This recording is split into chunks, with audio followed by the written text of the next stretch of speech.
Black America. You guys are up to bat. Specifically, the liberal, I don't even want to say Democrat, because not all Democratic Black Americans are bad people. It's more so the liberal. And they will say, I'm not liberal, you are liberal. But I want to direct this conversation towards you, because I have seen the craziest stuff from Black Americans since this Charlie Kirk passing. And what I've noticed from this, it's a lot of projection, but I'll get into that. I had to unfriend a few people. I had to unfriend these people because they are pushing a hate narrative. And if I try to come in, and I don't even have to say anything crazy, like I'm not saying this is what you guys need to do. I could just say this man was assassinated and he was just sitting in a chair talking. He wasn't spewing any type of negativity. He was invited there. The kids wanted him there. He was just sitting there talking, do what he wants, really. And he was assassinated because y'all didn't like what he had to say. You didn't like that you were being held accountable. Nobody is supposed to see the dysfunction within the Black community except for Black Americans. And I'm going to get into that because Dakara Thompson, okay, I have a video I did on her. I just haven't put it out yet. The young lady, the Black young lady that was unalived by an illegal immigrant. You want to know what Black Americans said about her? They said that she was selling it. They said that she was a prostitute. And I think it came out that she is like she helps out in her community. I can't think of the word right now, but she helps out people within her community. I can't get the word. That's what she was. That's what she did. But you see the nastiest stuff about her just going down there. Romika, I don't know. I don't remember her last name. The young lady in Chicago that got unalived by her baby daddy's new girlfriend. The girlfriend that killed her, she got off scot free. They let her go. They let her go. There was no outrage or anything about that. You don't really see anything coming from Black America. Like, that was just it. What is that guy? I can't even think of his name. The guy that stabbed that lady in her neck on the train. He's barely even a topic anymore. That conversation was barely even touched.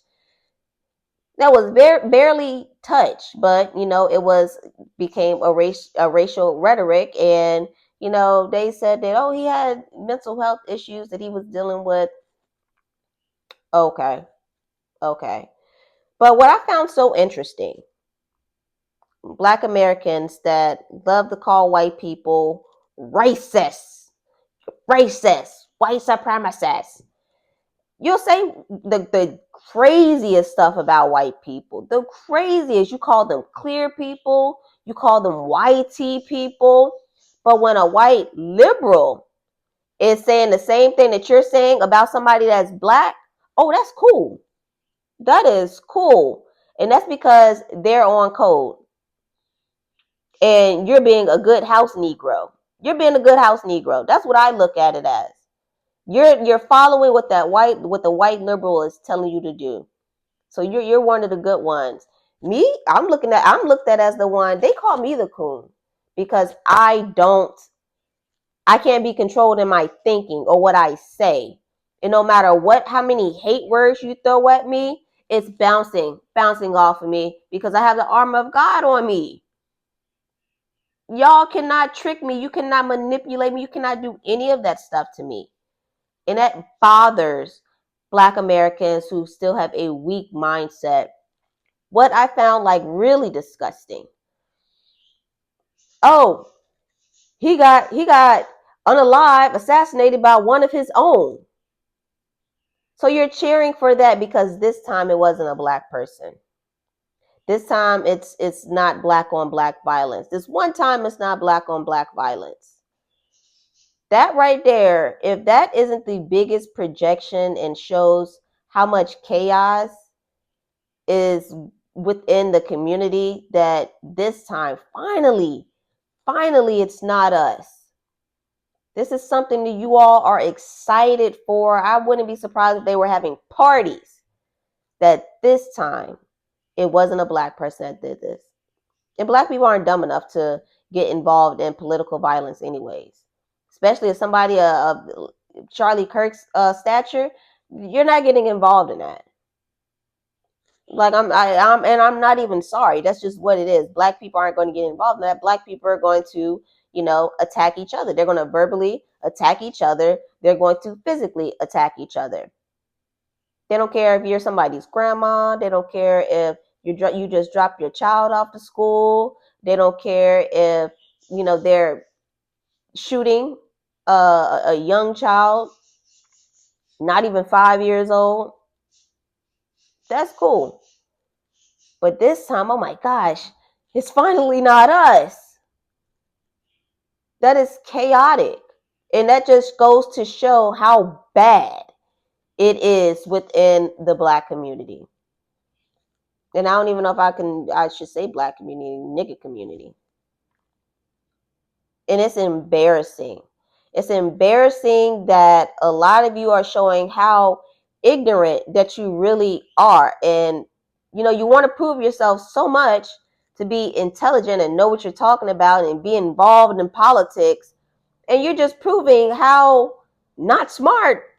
You're really proving how not smart you really are. And it's embarrassing and it's laughable.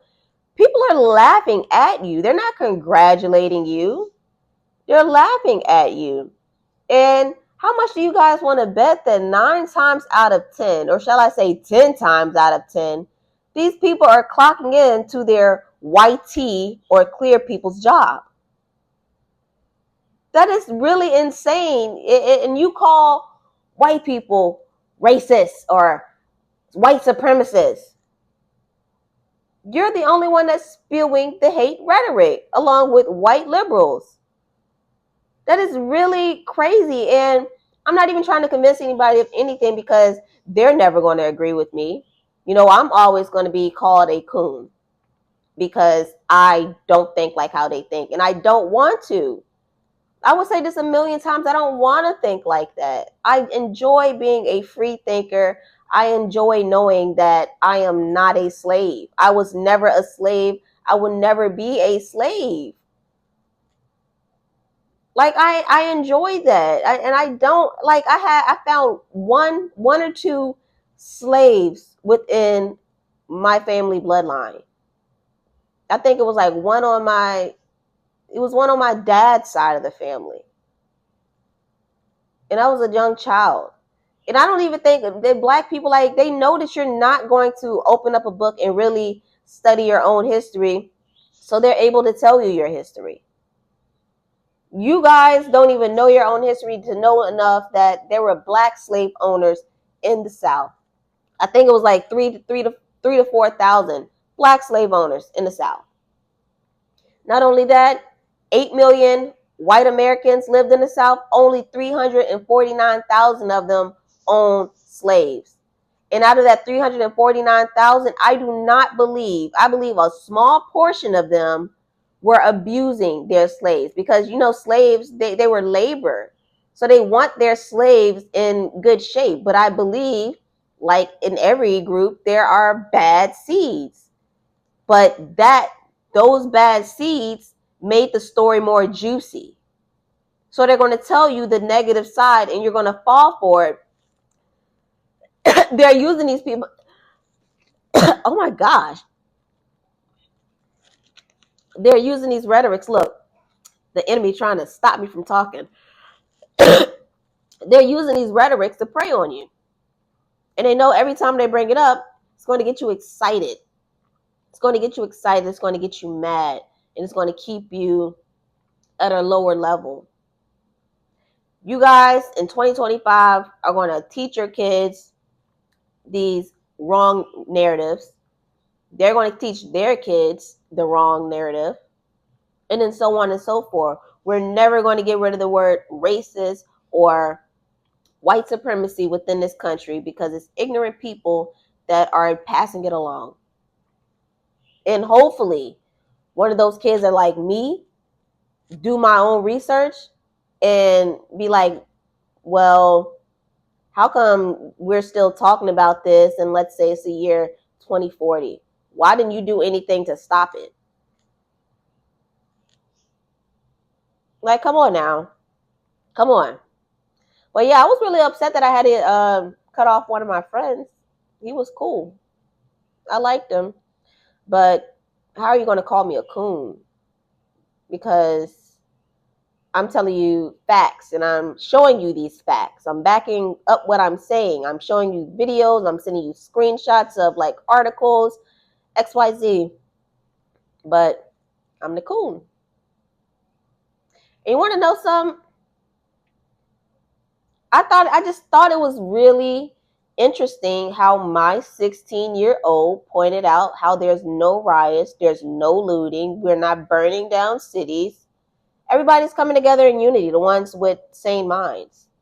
My 16-year-old pointed that out, and I just thought that was really, I was proud because that lets me know that I'm raising my child in the right direction. My child is not going to grow up with a victim mindset. But there's probably going to be somebody that tells me that I'm doing it wrong, and then XYZ, and blame the white man, and that person is probably going to clock into their white man's job and pull out money from their white man's bank and get in their white man's car and buy white man's jewelry or put on the white man's clothes, go to the white man's grocery store. And I'm not like, and it sounds crazy because it's the truth.